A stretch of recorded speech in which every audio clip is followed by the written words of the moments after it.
I mean, how weak are you on TV complaining about tuna and noodles? Well, the food being served our sailors aboard the USS Abraham Lincoln has become the latest talking point for the liberal media, the leftist media, and Trump supporters who are upset that we are dealing with Iran. They say that the food is of super low quality, and they blame Trump for having the aircraft carrier deployed for so long. But Joey Jones, a U.S. Marine who lost both legs in Afghanistan, begs to differ. Let's take a look. So I'm going to let him take the reins. You know, you know what I ate in Afghanistan for 6 months on a burner with using a little burner?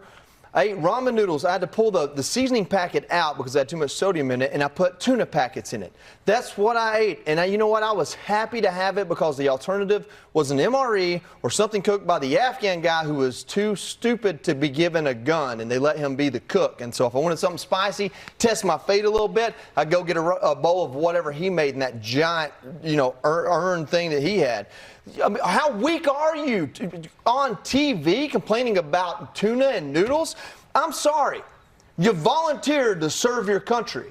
You can come back, get out of the military, and do like all of these Democrat veterans and complain about it and make commercials and be a sellout if you want to and come up with a new way of doing things. The last Democrat president that I remember that was deploying troops, Barack Obama, had the Army going to Iraq on patrol bases for 15 months at a time, eating MREs. I'm sorry, but you're a sitting duck on a patrol base in Iraq, in Afghanistan, a heck of a lot more than you are on a fortified Navy ship sitting in the water. You might have got bored, and I'm sorry. We did have more fun getting in firefights, I'll say that. But to sit there and say that it was terrible because you had a corn dog and a hot dog, I would have traded a block of C4 to the Taliban for a hot dog by about July 2010. I just do not understand the mentality. If this is a representation of who our military is now, and I'm not saying it is, but there's at least enough for some of these trash rags to print about it. If this is who we are, we're just Rome sitting here waiting to burn. We've got nothing left.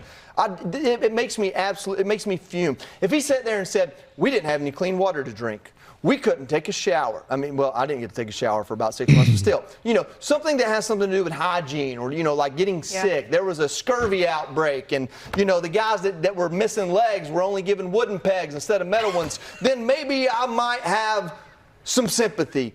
But to that little kid and whoever raised him, Lord, help you if you ever go into a hot war on the ground like millions of Americans have. I can only think what a World War II veteran sitting there who's lucid enough today to see that and think about the 6-month journey home from fighting the toughest war we've ever fought after being there for 4 years was thinking, listening to him complain like that.